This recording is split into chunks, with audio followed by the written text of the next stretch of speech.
यो भिडियोमा मैले अब डिसेम्बर 2025मा हाम्रो एडभान्स गार्डनिङको क्वेसन पेपरमा कस्तो कस्तो क्वेसन आउन सक्छ भन्ने कुरा गर्न गइरहेको छु। सबभन्दा सुरुमा क्वेसन प्याटर्नको कुरा गरौँ। क्वेसन कस्तो आउँछ, कतिवटा आउँछ अनि कति कति मार्कको आउँछ। सबभन्दा सुरुमा क्वेसन नम्बर 1 20 मार्कको आउने हो, अनि त्यसपछि तीनवटा क्वेसन, चारवटा क्वेसन 10 मार्कको, अनि एउटा क्वेसन 5 मार्कको, अनि यता 5 मार्कको र 2.5 मार्कको। अब यसरी मैले दुईवटा पोर्सनमा छुट्याएको छु। दुईवटा पोर्सनमा आजकल क्वेसनहरू देखिरहेको छ। पहिला पहिला एनएफआरएस र थ्योरीबाट 30 मार्कको आउँथ्यो र बाँकी न्युमेरिकल पोर्सनबाट 70 मार्कको आउँथ्यो भने अब रिसेन्ट 2-3 आइटमदेखि एनएफआरएस र थ्योरी पोर्सन 35 मार्क र न्युमेरिकल पोर्सन 65 मार्कको गराएको छ। त्यही भएर 4को एसम्म, 1देखि 4को एसम्म न्युमेरिकल पोर्सन हुने भयो। त्यसपछि 4को बीदेखि 6सम्म थ्योरी र एनएफआरएस पोर्सन। अब यसमध्ये हामीले मेन फोकस त सबैलाई जो गर्नु पऱ्यो, अब पढ्ने सबै जो हो। किनकि अब आजकल हामीले गएको एटेममा, त्योभन्दा अगाडिको एटेममा पनि हेऱ्यौँ, एकदम नसोचेको च्याप्टरबाट क्वेसनहरू आइदिरहेको छ। अब लास्ट एटेममा डिभेन्चरबाट 10 मार्कको आइदियो। कति धेरै एटेमसम्म डिभेन्चरबाट सोधेकै थिएन, एकचोटि सोधेको थियो क्या, 5 मार्कमा त्यो पनि। अनि त्यसपछि इन्भेस्टमेन्ट होइन, डिपार्टमेन्टबाट सोधेको गएको एटेममा 5 मार्कको, डिपार्टमेन्टबाट नसोधेको 10 एटेमभन्दा बढी भइसक्यो। अनि त्योभन्दा अगाडि अन्डर राइटिङ सेयरबाट 10 मार्कको सोधेको थियो, त्यो पनि कतिचोटि, धेरैचोटि सोधेकै थिएन त्यो अन्डर राइटिङ च्याप्टरबाट, त्यही पनि 5 मार्कको एकचोटि आएको थियो क्या। त्यही च्याप्टरबाट 10 मार्कको क्वेसन आयो। सोध्दै नसोचेको क्वेसनहरू आइरहेको छ। त्यही भएर एटेम सबै गर्न पऱ्यो पढ्नको लागि, तर अलि धेरै फोकस केलाई गर्ने। अब इक्जाम आउन पनि अब धेरै दिन छैन, 2 दिनपछि त इक्जामै छ। अब डिसेम्बर 2बाट इक्जाम छ। त्यही भएर कुन कुन च्याप्टर आउन सक्छ भन्ने मैले अब प्रिडिक्सन गर्न गइरहेको छु। त्यो पास्ट ट्रेन्ड हेरेर कुन आउन सक्ला, कुनमा बढी फोकस गर्ने, त्यो भनेको पढ्न सबै पढ्नु पऱ्यो, तर टाइम बढी कुन च्याप्टरलाई दिने भन्ने हो। अब हामीले ब्रान्चलाई धेरै टाइम दिइरहौँ, तर उता अमाल्गमेसन र पार्टनरसिप हामीले छोकै छैनौँ भने त त्यो भएन नि त। किनकि अमाल्गमेसन पार्टनरसिपबाट त हरेक एटेममा क्वेसन आइरहेकै हुन्छ, अनि ब्रान्चमा पनि आएको छ, नआउने होइन। तर ब्रान्चलाई भन्दा बढी टाइम त हामीले पार्टनरसिप र अमाल्गमेसनलाई दिन पऱ्यो नि त। हो, त्यही कुरा हो। अब यहाँ मैले न्युमेरिकल पोर्सनको लागि कसरी तयारी गर्ने, के आउन सक्छ भन्ने, अब मैले माथि देखाए अनुसार अब यो 20 मार्कको एउटा, त्यसपछि 10 मार्कको यहाँ दुईवटा, अनि 10 मार्कको यहाँ एउटा, 5 मार्कको यहाँ एउटा, अनि 10 मार्कको यहाँ एउटा, यसरी गरेर न्युमेरिकल पोर्सन आउँछ।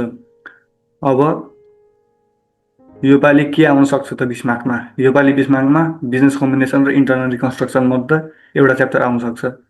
किन यो भनेको मैले? किनकि हामीले ट्रेन्ड एनालाइसिस हेऱ्यौँ भने हरेक एटेममा एकचोटि पार्टनरसिप आउँछ 20 मार्कको, फेरि अर्को एटेममा बिजनेस कम्बिनेसनबाट 20 मार्कको आउँछ। तर रिसेन्टली के भयो भने लास्ट 2 एटेममा लगातार पार्टनरसिपबाट मात्रै 20 मार्कको आइरहेको छ। त्यही भएर योपालि एकदम हाई चान्स छ 20 मार्कको 20 मार्कको बिजनेस कम्बिनेसन कि त इन्टरनल रिकन्स्ट्रक्सनबाट आउने।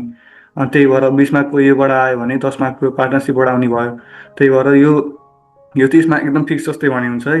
कहिलेकाहीँ अब नआउन पनि सक्छ। 20 मार्कको त यही दुईवटा च्याप्टर मध्ये एउटाबाट आउने हो, तर लास्ट एटेममा हाम्रो 20 मार्कको पार्टनरसिपबाट आयो, तर 10 मार्कको यो बिजनेस कम्बिनेसन कि त इन्टरनल रिकन्स्ट्रक्सनबाट आएन। त्यो कहिलेकाहीँ एकदम रेयरली हुने कुरा हो। म्याक्सिमम टाइम सोधिरहेकै हुन्छ यही दुईवटा च्याप्टरबाट 20 मार्कको। त्यही भएर यो भयो। अनि त्यसपछि अब अर्को 10 मार्कमा के आउन सक्छ भने मैले प्रिडिक्ट गरे अनुसार योपालि ब्रान्च आउन सक्छ। किनकि ब्रान्च पनि हरेक 1-2 एटेम बिराएर आएकै छ, र लास्ट एटेममा ब्रान्चबाट क्वेसन आएको थिएन, डिपार्टमेन्टबाट क्वेसन आएको थियो। त्योभन्दा अगाडिको लगातार 2 एटेमसम्म ब्रान्चबाट आइरहेकै थियो। त्यही भएर 1 एटेम बिराएर आउने सक्ने चान्स ब्रान्चको धेरै छ। त्यही भएर योपालि 10 मार्कमा ब्रान्च आउन सक्छ। त्यसपछि अर्को एनपिओ, नन प्रफिट अर्गनाइजेसन, योपालि आउन सक्छ। यो किन भने मैले? किनकि नन प्रफिट अर्गनाइजेसन र इन्कम्प्लिट रेकर्ड मध्ये अल्टरनेटिभ कुनै न कुनै एउटा आइरहेकै हुन्छ। अब कुनै एउटा दुईवटा एटेममा आउन नआउला त्यो फरक कुरा, तर म्याक्सिमम टाइम कि त एकचोटि इन्टरनल रिकन्स्ट्रक्सनबाट आएको हुन्छ, नत्र नन प्रफिट अर्गनाइजेसनबाट आएको हुन्छ। र लास्ट 2-3 एटेमदेखि लगातार इन्कम्प्लिट रेकर्डबाट क्वेसन आइरहेकै छ। त्यही भएर योपालि अलि हाई चान्स नन प्रफिट अर्गनाइजेसनबाट आउनेको छ। त्यसपछि अर्को 10 मार्कमा इन्सुरेन्स कम्पनी राखेको छु मैले। यो पनि अब इन्सुरेन्स कम्पनी कहिले आउँछ, कहिले ब्याङ्किङ आउँछ, कहिले ब्याङ्किङ र इन्सुरेन्स दुइटै आउन सक्छ। लास्ट 2-3 एटेमदेखि ब्याङ्किङ मात्र आइरहेको छ, इन्सुरेन्स आएको छैन। त्यही भएर योपालि इन्सुरेन्स आउने चान्स अलि धेरै बढी छ। त्यसपछि 5 मार्कको एउटा क्वेसन, 5 मार्कको एउटा मात्रै क्वेसन हुन्छ यहाँ 3को बीमा। पहिला 4को बीमा पनि न्युमेरिकल आउँथ्यो, आजकल यसबाट एनएफआरएस आउन थालेको। त्यही भएर 5को बीमा अब रेसियो एनालाइसिसबाट आउने चान्स अलि बढेर यो रेसियो एनालाइसिसबाट पनि एक दुई एटेम्प बिराएर क्वेसनहरू सोधिरहेकै हुन्छ, दुई तिन एटेम्प भयो क्या रेसियोबाट नआएको, एक दुई एटेम्प भयो क्या धेरै भयो होइन, त्यही भएर योपालि रेसियोबाट आउने चान्स छ। यो त भयो न्युमेरिकलको मात्रै कुरा। अब एनएफआरएसको कुरा मैले एकछिनमा गर्छु। अब यति च्याप्टर पढिसकेपछि हामीले अब अरू केही पनि हेर्न पर्दैन भनेको होइन, यो एकदम अब के भन्ने 60 to 70% चान्स यो आउने छ। अब यो माथिको 30 मार्क त यही आउने चान्स 100% मानौँ, 99% मानौँ। बाँकी यसमध्ये आउने चान्स यो। अब यहाँ पनि अब अलि धेरै रिपिट हुने कुन हो, एउटा ब्याङ्किङ, अर्को इन्कम्प्लिट रेकर्ड। यो पनि अब यहाँ ब्याङ्किङ कि त इन्सुरेन्सको ठाउँमा ब्याङ्किङ आउन सक्छ, अनि कि त एनपिओको ठाउँमा इन्कम्प्लिट रेकर्ड आउन सक्छ। यो ए क्याटेगोरी भनेको एकदम फ्रिक्वेन्टली रिपिट भइरहेको क्वेसन हो। त्यसपछि बी क्याटेगोरी भनेको यस्तो हो, एकदम आइक्यानलाई सरप्राइज दिने खालको च्याप्टर हुन् यिनीहरू। लास्ट दुई तिन आइटेमको ट्रेन्ड हेर्दाखेरि यस्तै च्याप्टरबाट क्वेसन सोधिरहेको हुन्छ कि 5 मार्कदेखि 10 मार्कसम्म। एकदम सोचेको हुन हामीले यो च्याप्टरबाट पनि आउन सक्छ भनेर, तर त्यही च्याप्टरबाट आइदिन्छ कि हो त्यो च्याप्टर भनेको यो बीबाट यो च्याप्टरहरूमध्ये कुनै एउटा च्याप्टर योपालि आउन सक्छ। त्यही भएर यो पनि राम्रोसँग तयारी गर्नु पऱ्यो। अब राम्रोसँग तयारी गर्नु पऱ्यो भन्नाले सबभन्दा सुरुमा त यिनीहरूको कन्सेप्ट बुझ्नु पऱ्यो, कतिवटा कन्सेप्ट छ यिनीहरूको, सबै कन्सेप्ट बुझ्नु पऱ्यो, र अर्को क्वेसन गर्नु पऱ्यो। यसको अब यिनीहरूलाई सबै क्वेसन गरेर यो च्याप्टरभरिको क्वेसन यिनीहरूको जति पनि क्वेसन छ सबै क्वेसन गरेर साध्य लाग्दैन। के गर्नु पऱ्यो भने मैले अहिले भन्छु कुन कुन क्वेसन गर्ने, त्यो हरेक च्याप्टरबाट एउटा दुईवटा क्वेसन, म्याक्सिमम एउटा, मिनिमम एउटा, अनि म्याक्सिमम दुईवटा भन्दा बढी जानु परेन कि यिनीहरू च्याप्टरबाट। यो च्याप्टरबाट एउटादेखि दुईवटा क्वेसन गरे पुग्छ जति पनि। अब त्यसपछि यो पार्ट सीमा मैले राख्दैछु रिसेन्ट दुई एटेममा आइसकेको क्वेसन।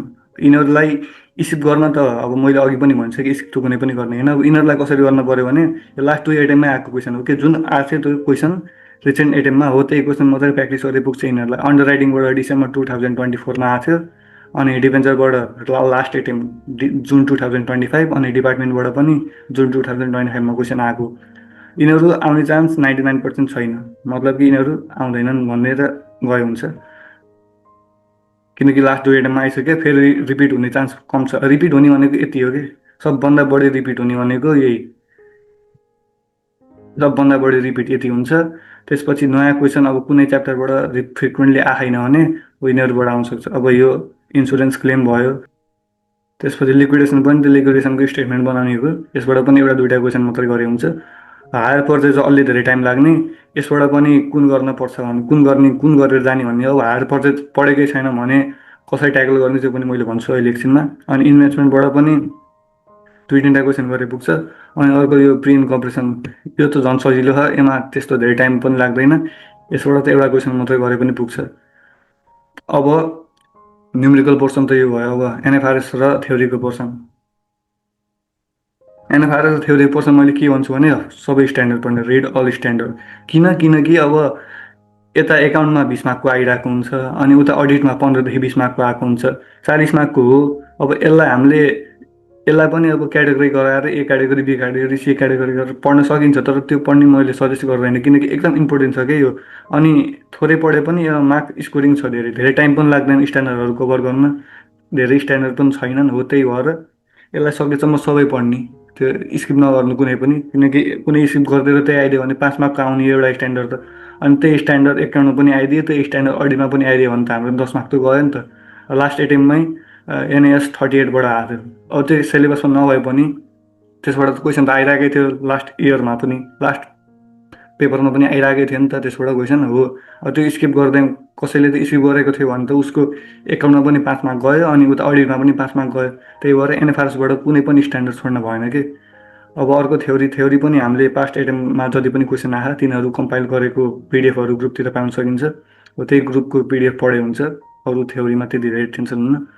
अब 2 दिन छ इक्जाम आउन, प्र्याक्टिस के गर्ने त भने अब अहिलेसम्म जे पढिराख्नु आफ्नो त्यही मेटेरियल पढ्न पऱ्यो। अब जुन च्याप्टर पढे छैनौँ, जस्तो कि अब म्याक्सिममले छोड्ने च्याप्टर भनेको यिनीहरू हो कि, यो यिनीहरू च्याप्टर छोड्ने हो। यो च्याप्टर अब सुरुदेखि सबै पढ्न पऱ्यो, सबै क्वेसन गर्नु पऱ्यो भन्ने छैन, तर एटलिस्ट के गर्न पऱ्यो भने लास्ट 2 एटेम्पको आरटिपी र पिइपिटी, प्रि इक्जामिनेसन प्रिपरेसन टेस्ट भन्ने हाम्रो आइक्यानले निकालेको छ, हो त्यही क्वेसन हेर्न पऱ्यो। गर्न पऱ्यो भन्दैन मैले, हेर्न पऱ्यो।